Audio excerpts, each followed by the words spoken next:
Ya. Iman ini dikatakan memiliki iman khusus namanya imanuddin, yaitu iman Islam. Kalau iman Islam itu sifatnya adalah memiliki batasan baik atau buruk. Baik dan buruk itu menjadi batasan di dalam iman. Makanya kita bisa memilih dalam iman, kalau baik kita akan suka, kalau buruk kita tidak suka, apapun bentuknya. Dan batasan iman adalah mengimani. Nah itu ya. Ya ayyuhalladzina amanu, wahai orang-orang yang beriman. Tapi tuntutan iman yang dimaksud dalam Islam yaitu amanu. Nah gitu. Kenapa Allah tidak tulis imanu, tapi Allah tulis amanu?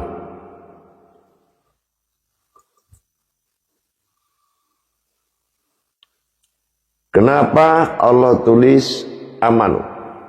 Dia tidak iman. Karena iman yang dimaksud di dalam pekerjaan agama adalah iman yang aminun dan imana,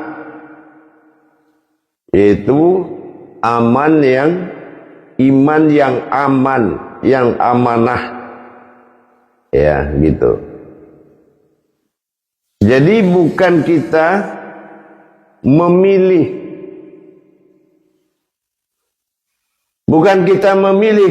tetapi mengimani sesuatu yang telah ditetapkan pada Islam. Kalau kita bertuhan, apa yang kita imani batasannya adalah nama. Mencintai namanya sehingga terpanggillah yang pemilik nama, yaitu Tuhan. Nah gitu. Jadi kalau kita memiliki batasan, contoh iman itu. Kedua, kita sholat menghadap kiblat. Kiblat hanya arah, tapi batasan untuk mencapai Tuhan yang diarahkan oleh kiblat, kita hanya dibatasi oleh Ka'bah Baitullah. Salat juga begitu. Salat dibatasi oleh rukun dan rakaat. Iqimis salatana lizikri dalam surat Taha ayat 14. Innani Allah. Hakikatnya disuruh mendirikan solat untuk mengingatku. Itu tujuan. Maknanya kemana? Maknanya itu sangat banyak di dalam suatu perjalanan. Apa yang harus diingat untuk mendirikan solat? Bukan mengingat sesudah solat, ya, bukan mengingat sebelum solat, tapi mengingat siapa yang solat. Mengingat itu dalam maksud adalah menyaksikan perbuatanku pada fikli, pembacaanku pada hauli, dan alamku berdiri pada khalbi. Jadi batasan ini ada pada iman. Nah, kadangkala pandangan ilmu melihat iman adalah sesuatu yang tidak memuaskan. Ya. Tidak, sesuatu yang tidak memuaskan. Ini sering bertemu di dalam pemahaman tadi. Setelah kita tunduk kepada syariat, tapi kita tidak bisa menjadikan syariat adalah sebuah syarat menampilkan isyarat. Kita tidak menikmati syariat itu isyarat, tetapi itulah batasan wajib. Menunaikan syariat hanya sebagai syarat. bukan mencapai suatu tanda, bukan mencapai suatu isyarat. Harusnya syariat itu batasannya pencapaian isyarat.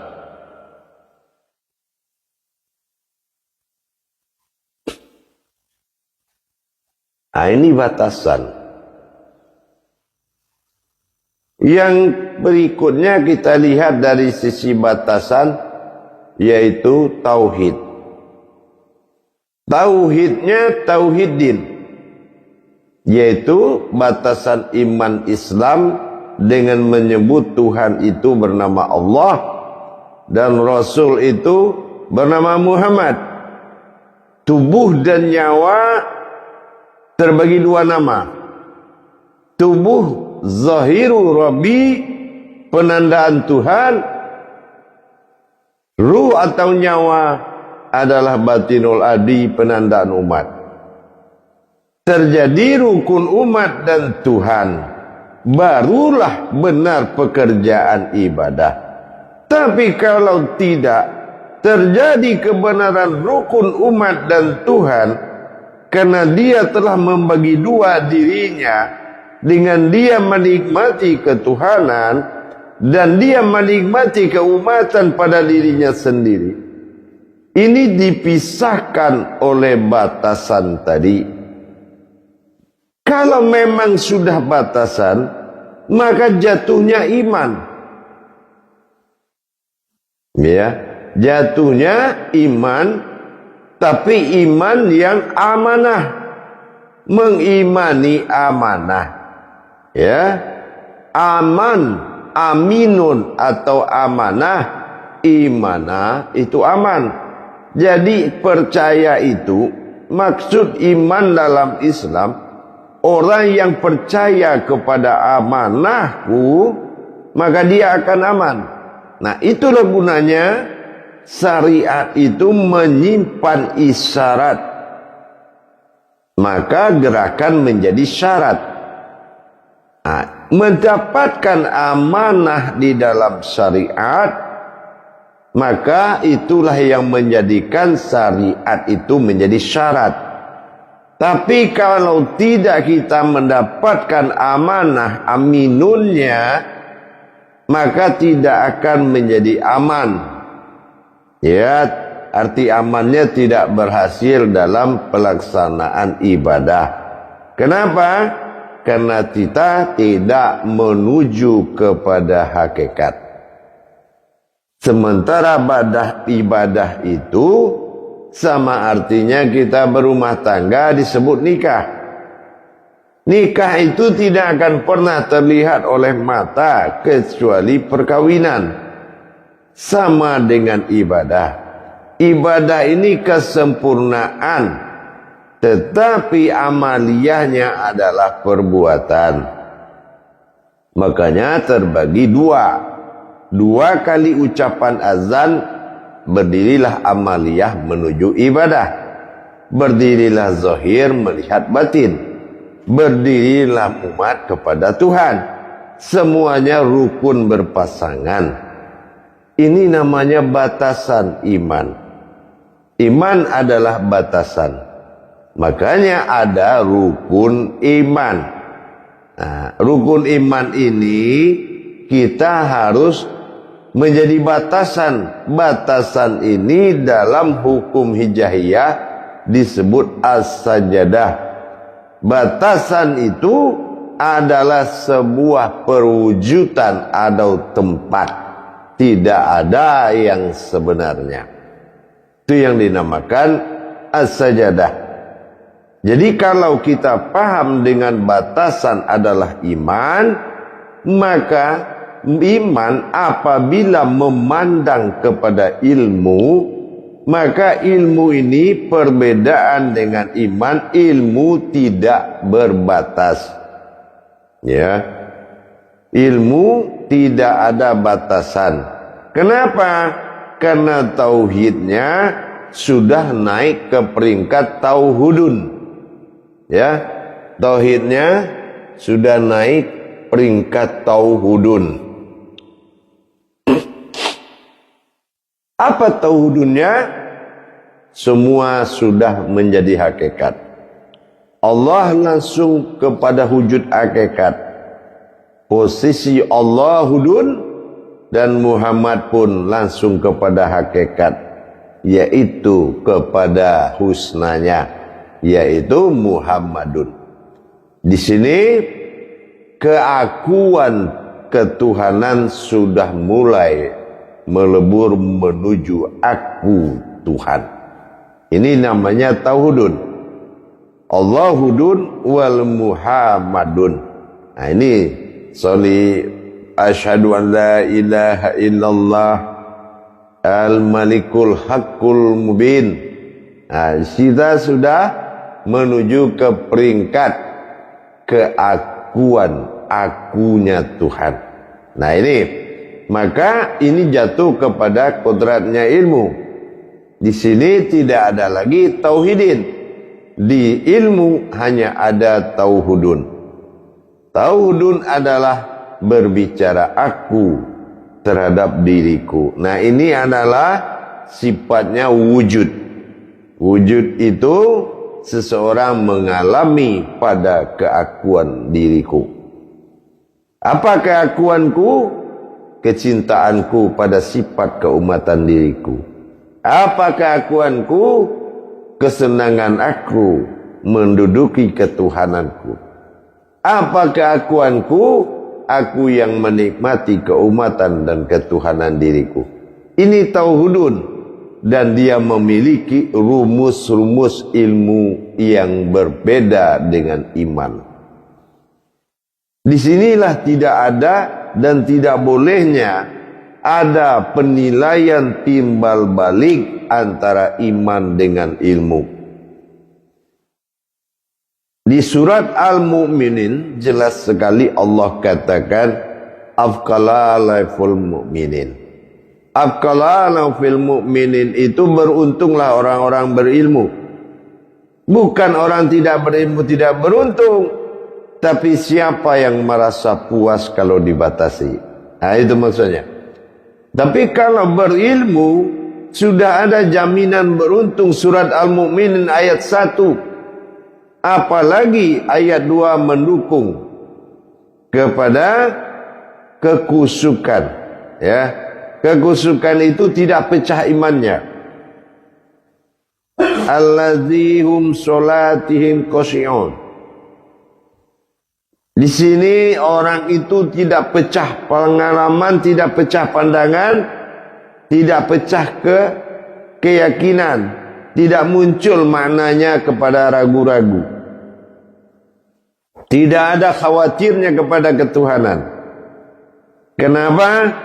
Tauhidnya sudah meningkat kepada tauhid zuhudiyah. Ketenangan, kenikmatan berdunia, dia tidak termasuk arus yang gelisah. Dia tidak termasuk kodrat yang cemas, tapi dia sudah menikmati. Ini dinamakan dengan tauhid zuhudiyah, yang mana ketentraman hati dan batinnya mulai terjadi. Karena dia melewati masa syariat itu dengan menjadikan penglihatan syariat, yaitu isyarat. Jadi kalau dia belum bisa berisyarat, maka dia hanya baru melakukan syarat. Nah, jadi kalau syarat itu masih digolongkan syariat. Tapi kalau syariatnya sudah menjadi isyarat, maka imannya sudah menuju ilmu. Jadi dalam hal memahami sifat-sifat ketuhanan yang diterapkan dalam keumatan, kita harus melihat tauhidnya. Kalau tauhidnya kalamiah, kita hanya mampu berucap yang baik, malas berucap yang buruk. Itu masih dalam rangka tantangan-tantangan munafik akan selalu mengikuti. Dalam satu hal yang tidak suka kita menolak. Ada kalanya kadar buruk itu datang membuat kita menolak yang kita tidak suka menjadi suka. Ini munafik. Makanya syariatul hulul hakikah. Syariatku jadikan untuk menuju hakikat. Yang mana hakikat mengalami rasa. Kalau rasa itu sudah mengalami, ijab itu akan mulai terbuka. Batasan-batasan yang terjadi tadi akan terlepas. Nah, itu yang dikatakan dengan batasan. Ijab itu akan terbuka. Kenapa? Man lam yazud fa'alam yarib. Orang yang merasakan niscaya akan tahu. Nah, ini berarti peningkatan daripada ibadah itu tadi. Karena ada ilmu. Di ilmu konsepnya berbeda. Konsep ilmu adalah keakuan Tuhan kepada akunya Tuhan. Itu ilmu. Jadi kita tidak bisa menilai orang berpotensi ilmu dengan kemampuan iman. Itu sangat bertolak. Bertolak belakang sekali. Kalau kita melihat kemampuan ilmu dilihat dari kemampuan iman. Sementara iman adalah batasan kepada Tuhan. Ada batas-batasnya. Tapi kalau ilmu adalah pekerjaan keakuan Tuhan kepada akunya Tuhan. Ini yang dikatakan Allahudun wal Muhammadun. Konsep ini berbeda penerapannya. Sama kayak kita di luar Mekah. Kita ini diwajibkan 5 waktu dengan adab yang tidak boleh dilanggar. Bergerak 3 kali saja dilanggar menurut fikih. Fikih di ranah ibadah bukan fikih tapi faqih. Faqih itu paham. Di Mekah tidak ada fikih, yang ada faqih. Mengerti apa yang dia lakukan. Paham dia apa yang dia lakukan. Sudahkah ada pemahaman? Mengelilingi Ka'bah, tawaf. Apakah batu dengan semen itu yang dikelilingi? Mana nilai ibadahnya? Apa hakikat Ka'bah? Mana hakikat Baitullah? Sudahkah tahu dia apa Masjidil Haram? Kalau bahasa ini masih berpotensi manusia, belum mengerti dia makna Tuhan berbicara tentang Ka'bah, Baitullah dan Masjidil Haram, dilimpahkan ketuhanan itu kepada satu wujud namanya manusia. Penampakan dari segala rahasia Allah tidak boleh ada di luar diri. Melihat yang di luar harus ada yang di dalam. Di luar itu hanya dilihat, yang di dalam hanya dipandang. Dilihat, pandanglah yang kamu lihat itu di dalam dirimu. Ini yang dikatakan ma'rifat. Jadi kalau kita melaksanakan batasan iman, melihat batasan ilmu yang tidak terbatas, ini akan merusak hati, merusak pikiran. Kenapa? Tanyakan saja kepada anak SMP sekolah menengah pertama itu. Kenapa SMA memilih warna abu-abu? Atau biru muda untuk menjadi pakaian sekolahnya? Mana ngerti anak SMP? Yang dia tahu adalah hijau dongker. Inilah batasan tadi, padahal dia sama-sama sekolah. Tapi saatnya batasan sebuah tangga itu dinaiki, harus masuk ke tangga awal. Barulah kita masuk naik ke tangga 2, ke tangga 3 sampai kepada tujuan. Begitulah iman dengan ilmu. Orang beriman harus sabar dan batasan kemampuan kita dijadikan Tuhan. Kalau memang kemampuan kita tidak melebihi diri kita lagi, maka Allah sediakan tempat. Allah Samad. Dia siapkan tempat, makom tempat kita beribadah. Maka itu ada batasan imam. Batasan itu diperlihatkan di saat kita naik as-sajadah. As-sajadah ini adalah satu lembaran Al-Quran yang bernama as-sajadah. Dan ada wujud ibadahnya as-sajadah berupa tempat berdiri. Nah, kalau ini susunan ibadahnya tidak tahu, ini hakikat Al-Quran diinjak-injak oleh manusia. Tapi kalau tahu siapa manusia, siapa itu as-sajadah, maka inilah yang dikatakan batasan. Hinggalnya batasan manusia menuju batasan Tuhan. Nah, ini yang as-sajadah namanya batasan. Begitulah sebaliknya. Antara iman dengan ilmu memiliki batasan iman dan ilmu, yaitu kedudukan Tuhan.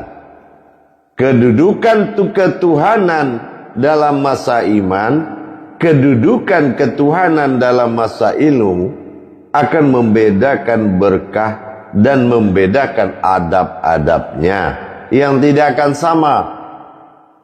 Cara metode ibadah yang dilakukan metode iman berbeda dengan metode ilmu yang melakukan. Makanya syahadatnya tauhidun, hakikat dari tauhidin. Nah, sama kelengkapan Rahman Rahim. Dua sifat Allah pada kenyataan yang tidak nyata, dan yang tidak nyata itulah yang nyata, Rahim. Nah, ini harus dimaknakan dengan tingkatan-tingkatan pemahaman dalam kodrat yang sama. Jadi himbauan saya selaku guru mursyid kepada kita semua, belajarlah untuk lebih arif terhadap makna, menanggapi makna dari Allah Tuhan yang Maha Esa. Ya, kalau memang batasan iman ingin kita lebih, bukan artinya kita memberikan pencercaan kepada orang yang berilmu. Ya, karena itu memiliki makom yang berbeda. Allah siapkan 4 cara untuk beribadah kepadanya. Inilah yang di akhir zaman. Yang akhir zaman itu munculnya 4 perkara: syariat, hakikat, tarekat, dan ma'rifat. Karena Allah juga menyatakan pada konsepnya adalah satu batang diriku. Apapun jalan dari 4 perkara menujuku adalah menuju diriku. Nah, di sini di mana kita lihat syariat ini adalah zahirku. Nah, itu zahirku. Segala zahiru Rabbi itu namanya syariat. Nah, sementara hakikat itu adalah rasa. Nah, terasa aku pada hakikat, nyata aku pada syariat, bergerak aku dengan tarekat, dan terlihat aku pada ma'rifat. Ini adalah batang tubuh ilahi, batang tubuh ilaha, batang tubuh illallah. La ilahi ilaha illallah. 3 makom tersebut tertuang dalam kalimat syahadat. Jadi hakikat, hakiki, sir dan wujud. Ada batin, ada kodrat, ada sir dan ada wujud. Itu adalah konsep ketuhanan. Sementara di iman kita memakai konsep keumatan. Dengan demikian kita harus tahu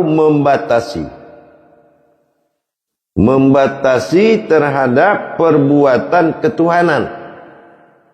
Tapi kalau perbuatan Tuhan memang tidak ada batasnya. Perbuatan Tuhan dilakukan oleh Tuhan dalam ketuhanan. Inilah konsep wujud dari itu semua adalah manusia. Titik askor, titik temu Tuhan dalam ketuhanannya. Jadi melaksanakan konsep ketuhanan dalam Tuhan dan ketuhanan memiliki iman dan ilmu yang memiliki metode yang berbeda.